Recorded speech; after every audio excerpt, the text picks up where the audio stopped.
God is looking for perseverance, not perfection.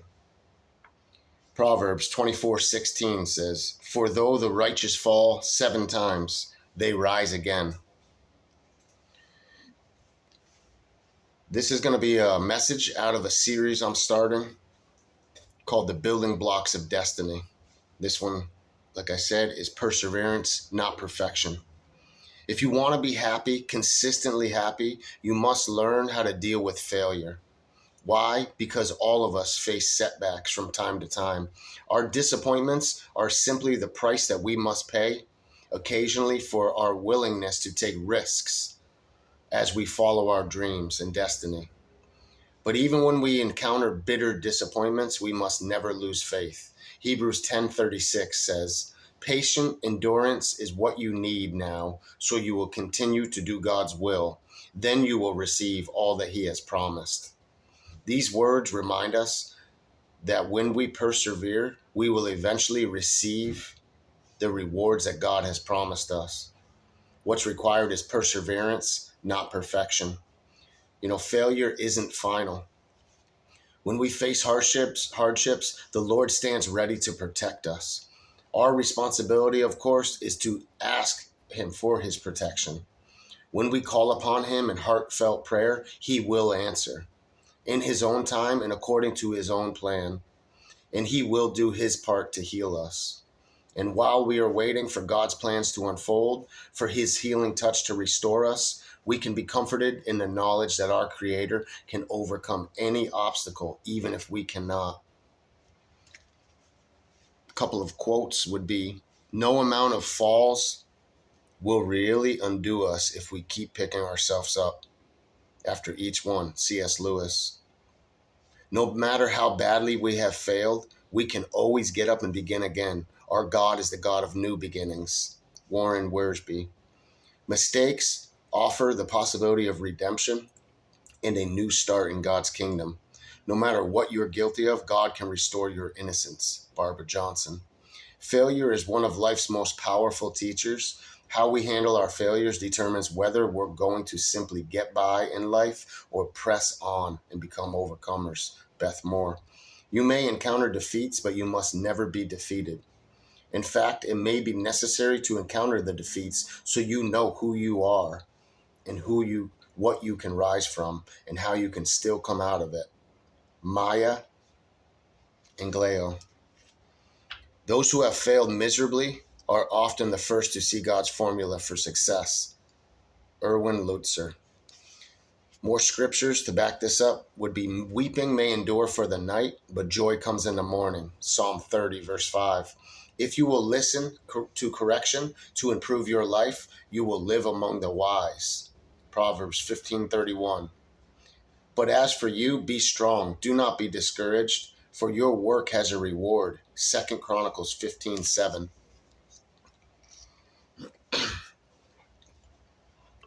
Remember this: setbacks are inevitable, but your response to them is optional. You and the Lord working together can always find a way to turn a stumbling block into a stepping stone. So don't give up hope. Better days will arrive, and perhaps sooner than you think. A timely tip would be, when you're discouraged and disappointed or hurt, don't spend too much time asking, "Why me, Lord?" Instead, ask, "What now, Lord?" And then get busy. When you do, you'll feel much better. One time I went to a seminary, and it was a men's group only, and it was dealing with, past failures and hurts. And they had us close our eyes and envision that Jesus was in the room. And what was He doing in the moment with this pain from the past, with our failures and setbacks that we had gone through? And when I closed my eyes, the vision I got is that I was handing Jesus these little blocks, and I wrote them down and drew a picture. And He was like arm in arm with me, on the side of me. And I handed Him 6 different blocks, and then He showed me what they were. The first one was fear of failure or anything else, just fear. The next one was pain. The next one was hurt. The next ones were lies that I had believed about myself, either from the enemy or from people. The next one was guilt. And the last one was shame. And as I was handing these to him, he was throwing them over both of our shoulders because we were standing side by side in this vision I had. And when I looked back, he had me to look back. Those 6 blocks had become the platform that I was standing on. I even drew a little picture of it. Those 6 blocks, and that was me standing on top.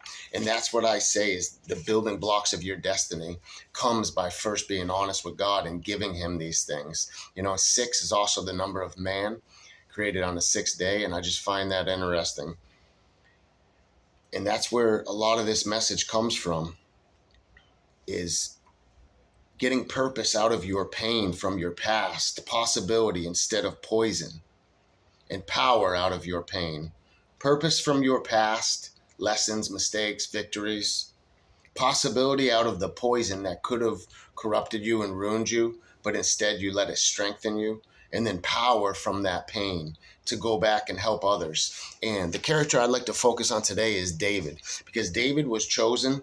He was anointed as a teenager. He was just a shepherd in the field, and he was the son of Jesse that they didn't even mention. When the prophet Samuel came to town and said God had sent him to anoint one of Jesse's sons, they brought all the other 7 sons, and they had been battle trained and had the armor and all the lingo. They looked perfect. They were stronger, taller on the outside it looked than David, but God was judging the heart, and he said there must be another son, because the oil wouldn't even flow that he was trying to pour to anoint the next king. God had told him Saul had departed from the ways of God, and it was time to move on and go anoint the next king. And this little runt, the black sheep of the family, that was from an adulterous relationship outside of marriage, I believe. A lot of scholars believe that's what David came from. That's why he was just put off out in the field to forget, out of sight, out of mind. But when he came down and the Lord spoke to Samuel, he said, this is my chosen instrument. This is my anointed, who I'm going to change the world with.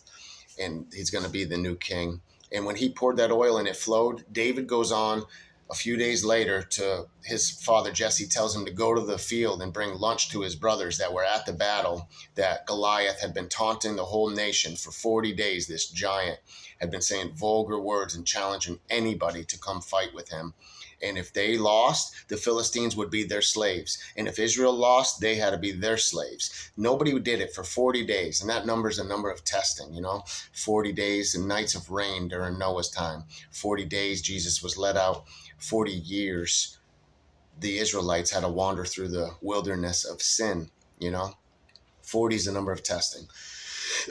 But anyways, when he went to bring that lunch, his own brothers mocked him and said, why are you here? What are you here for? To look cool or, act like you're going to do something? You're a little runt. And who's taking care of those few sheep that you're in charge of? They mocked him. And a lot of times people that are threatened by your destiny or calling, that's exactly what they will do. They will mock you. They will bring up your past. They will laugh, roll their eyes. They might even smile at you, but the smile never reaches their eyes. And David didn't care about any of that. It says he asked, why is nobody standing up to this uncircumcised Philistine when you are all God's chosen people? Israel is God's chosen people of the time. Why is nobody going to fight for our name? And he also asked, what will be given to the man who defeats him? And they told him he won't have to pay taxes and he will get to marry the king's daughter. And David, that might have helped him in the flesh a little bit, but he knew he had a calling and a destiny. And he ran towards, they tried to put the armor of Saul on him, and it was too big for him. It was because he needed to fight with God who used the things from your past. David's thing was a slingshot and a stone. He had killed a lion and a bear, and he said, I will surely kill this Philistine and cut his head off today.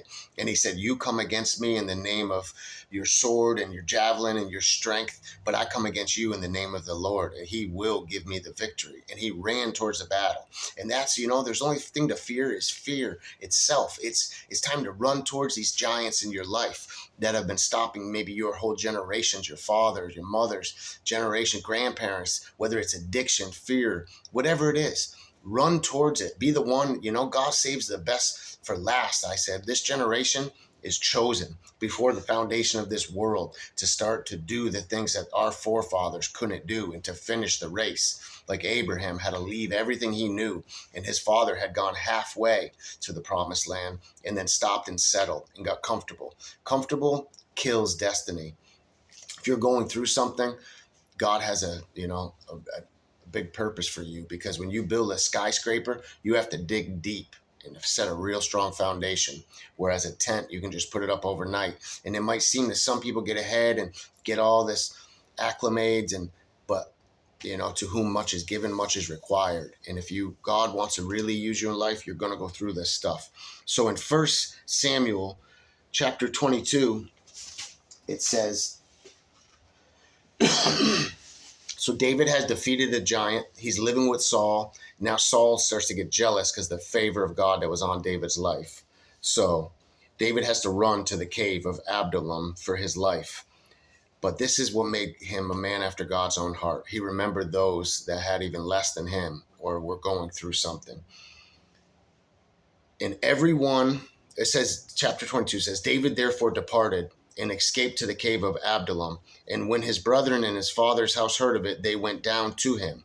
And everyone that was in distress, and everyone that was in debt, and everyone that was discontent. You ever felt discontent, like there's something missing out of life? Well, they all came and gathered themselves unto David, and he became a captain over them. And there with him were about 400 men.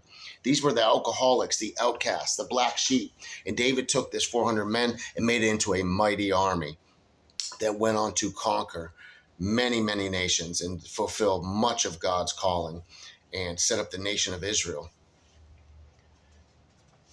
So first he kills, he has the calling, and he kills Goliath, and he's in the kingdom. Then he has to flee, and everyone who's in debt and in distress and discontent, they come to him, and he starts to build this army. And that's what it's time for us to do. So find our tribe, build our armies.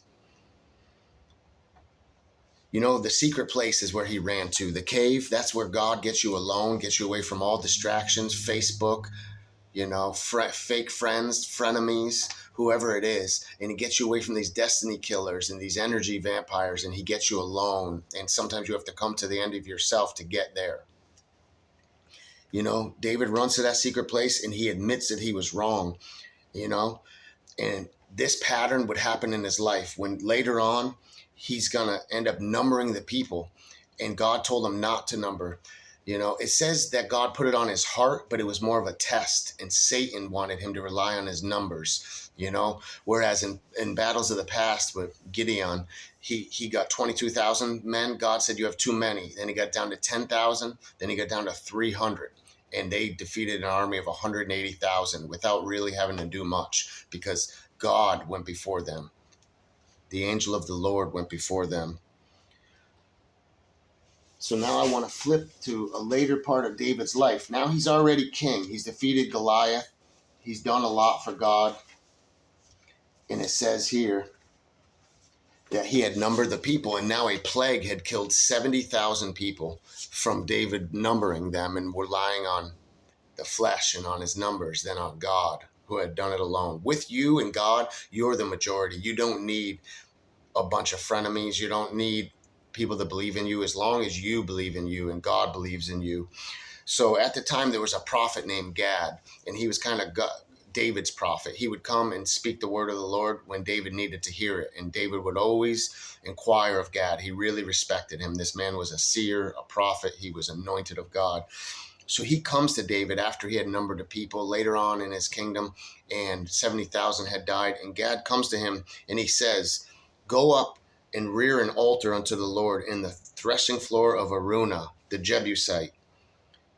Verse 18, chapter 24. And David, according to the saying of Gad, the seer, the prophet, he went up.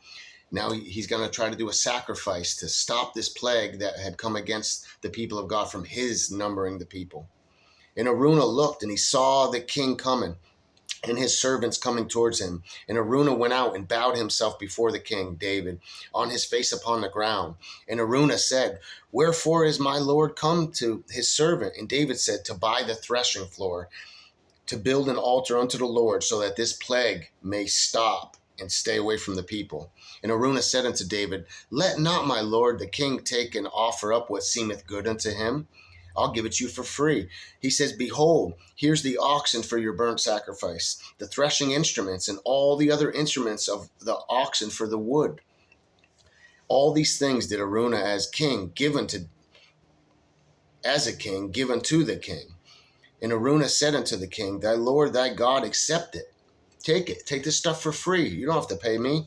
And the King David says to Araunah, No, but I will surely buy it from you at a price. Neither will I offer burnt offerings unto the Lord my God of that which cost me nothing.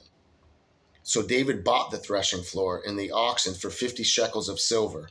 And David built there an altar unto the Lord and offered burnt offerings and peace offerings. So the Lord was entreated for the land, and the plague was removed from Israel.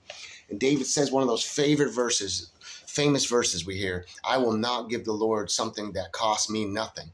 And if you want to follow God and you think he has a destiny on your life, it's going to cost you something. It's going to cost you friends. It's going to cost you frenemies. It's going to cost you anything fake, relationships, money, maybe your job, maybe the mocking of your family, like they mocked David and said, oh, aren't you supposed to be taking care of a few sheep? And didn't even bring him down when the prophet came and said that God sent him to anoint the next king.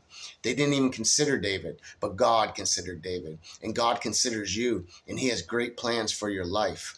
And part of building blocks of destiny is that you're going to have to make a decision whether you're going to get bitter or get better.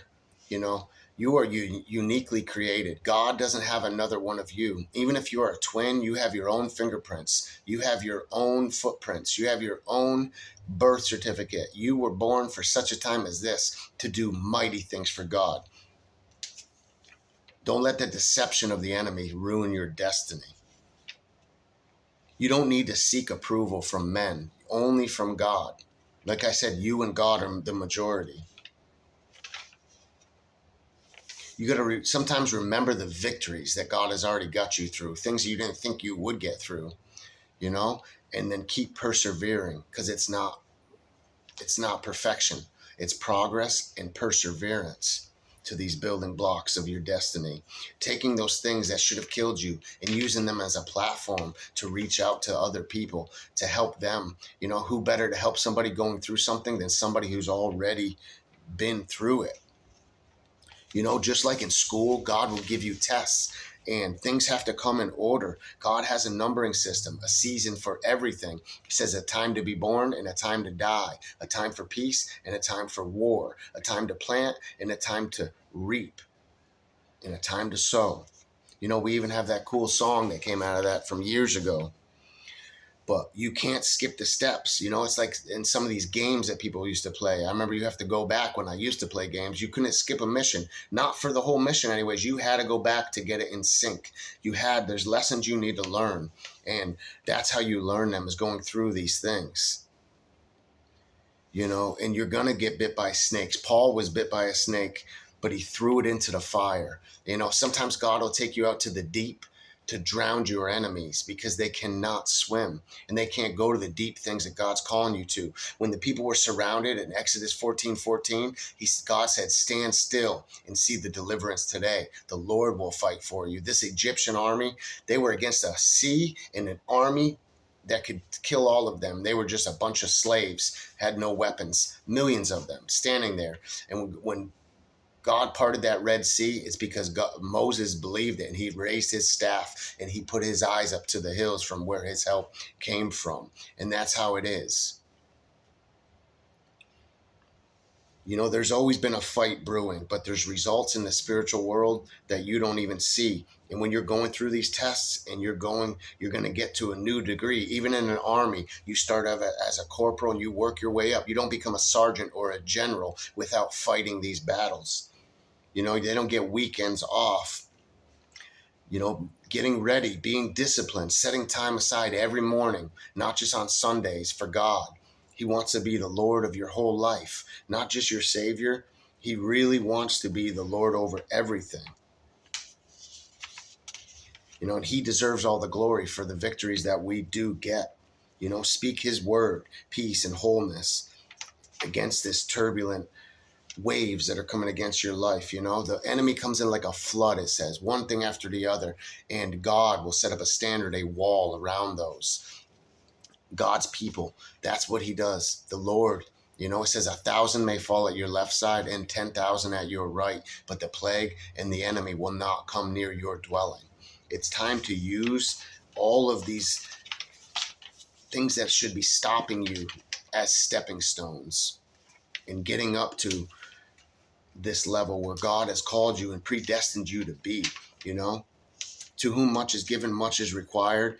And we are the clay. In Isaiah 54:8, he is the potter. It says, you know, are we trying to be the potter? Does the potter makes this clay, and whether it's a cup or a vessel, you know, some are used, it says, for major things, and some are just used for common houseware and cups and bowls. But does the clay ever turn around and say to the potter, you know, don't mold me, don't crush me, don't break me? That would be silliness. And that's what it's like when we are trying to speak to God. It's like an ant trying to speak up to us and tell it not to be a human and not to step here and not to do there. God knows exactly what he needs to do and everything you need to go through to be the person so you can carry the purpose that you're meant to carry.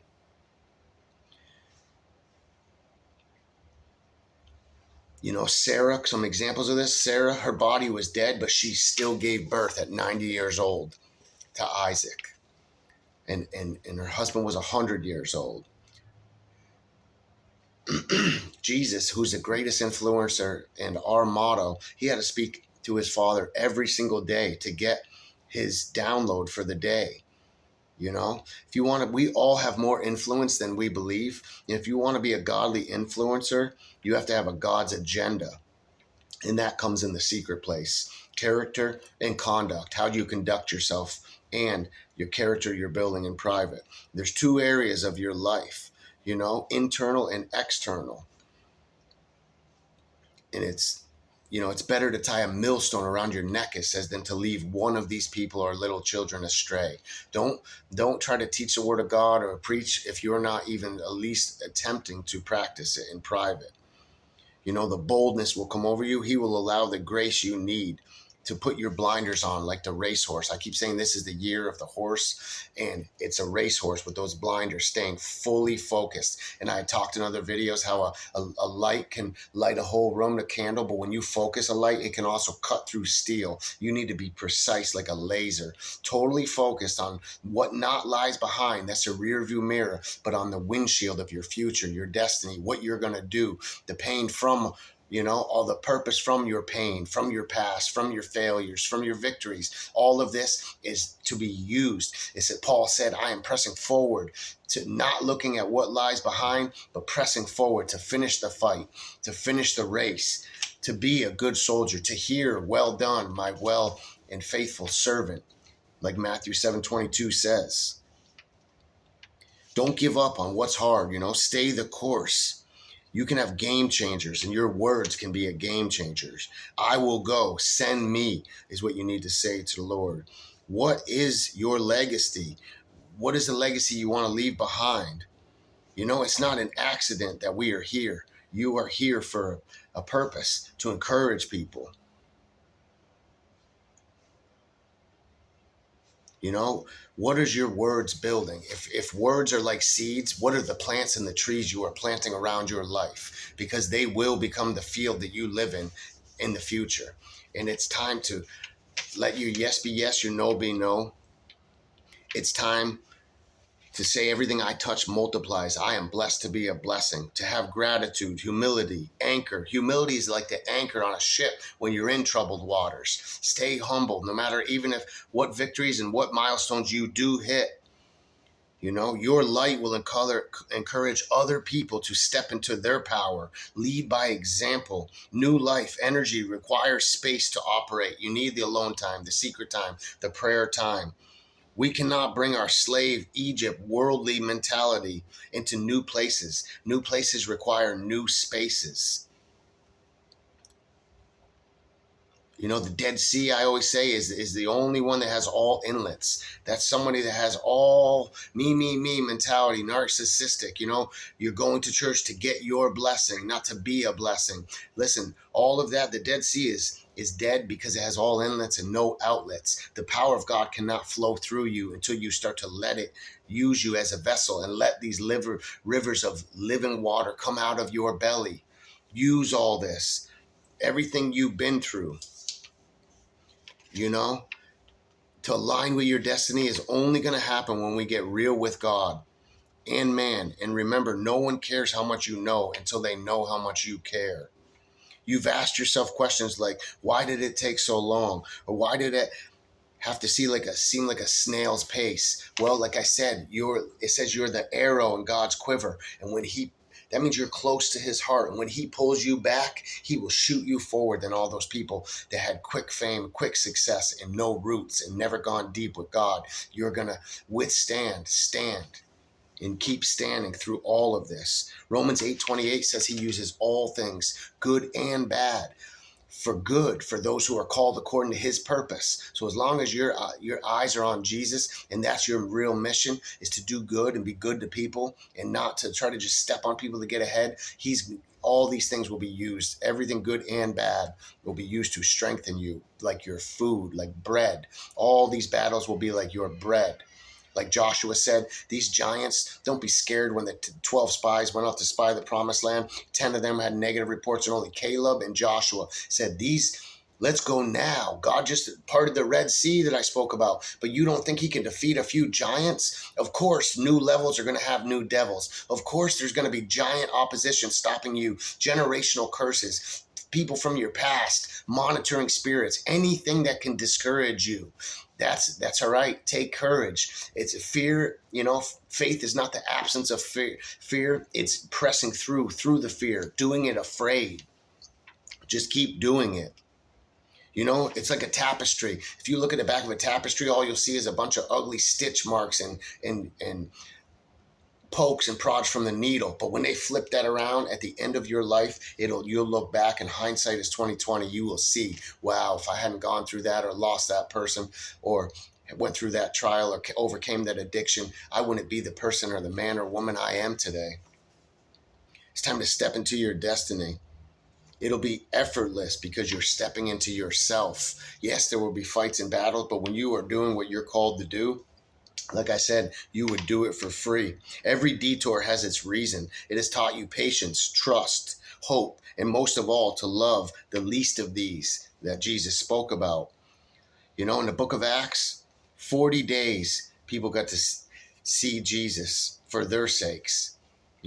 Stephen was stoned right in front of Philip, but you couldn't stop Philip from following Jesus.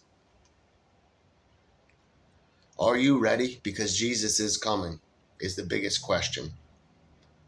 Set your house in order. In the book of Isaiah, it says to the king Hezekiah, because you will surely die. But then he prayed and he laid out his prayer before God, and he was given 15 more years. Sometimes you need to lay out the things, the dreams, the destinies you've given up to, and let God breathe back life into them and into you. It says hope deferred makes the heart sick. If you don't have a dream or a hope or a vision that things are going to get better, that you're going to finish that school, you're going to get that job, you're going to buy that house, you're going to get your kids out of the ghetto, whatever it may be, you're going to get sober, you're going to help, you're going to start a small group, you're going to start sharing your testimony. These are the things that'll give you the strength to keep going. Are your affairs in order? If you were to die, because none of us are promised tomorrow, are you ready to meet God? Have you spoken to everyone you want to? Once you die physically, your ability to get it right on this side of heaven is done. It's over. Time is out. In that story in Abraham's bosom, I said, the rich guy who had it all in this life and stepped over Lazarus, the beggar, he was begging that he could have one drop of water, and Lazarus was taken by the angels, and he was taken to paradise, and he could see him, and he begged for God to let him go back and tell his brothers that heaven and hell were real. And he said, they have the book, they have the prophets, they have the Bible. What makes you think they'll listen to you?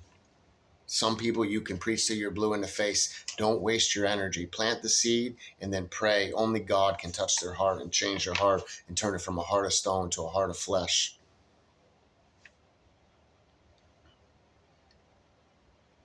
If all you're hoping will get you another chance, you can't just put your hope in that, but only in Jesus. You know, and then Hezekiah, after he was given, this is a mistake that he made. After he was given that extra 15 years, he brought the enemy into the Holy of Holies and showed them all the silver and gold and money and fortunes in the temple. And that's where later on King Nebuchadnezzar comes. Don't tell everybody that are small-minded your dreams. Do it and then let them see the result. And God will set a table in the presence of your enemies because he wants them to see that you weren't crazy and that you are his chosen one and that he had a plan for your life. And that even though they had small-minded, dream-killing mentality, it was God that did it. And what happened after Hezekiah showed all the precious holy things to these? They came back and they took it. Stop giving enemies and frenemies and people all the plans that you plan and just do it. Get alone with God. Stay focused. Let all your past pain and failures be the stepping stones. Like I said, you know, the 6 that really helped me was when God showed me that he was using all those things to be the building blocks of those stepping stones became those trials, those rocks, those hard times became the stepping stones, the building blocks of my destiny. And I'm not there yet, but thank God one of my favorite sayings is I'm not where I want to be, but thank God I'm not where I used to be. So take the fear, take the pain, take the hurt, take the lies, take the guilt, and take the shame, and let them be the building blocks that puts you up on a platform to help other people, to be that light, that city set on a hill. It says, don't hide your light under a bushel. Don't ever let anybody make you tone down or make it comfortable your calling. If you have too big of dreams and people can't handle it, you're with the wrong people. If you're hanging around with negative, small-minded, poor, broke people, addicted, you'll be the 10th one. But if you start hanging out with destiny changers or just spending time alone and praying for God to send the right people into your life, he will do it. I'm going to end today's message on that, and it's called Perseverance, Not Perfection. And this is part of the series, like I said, Building Blocks for Destiny.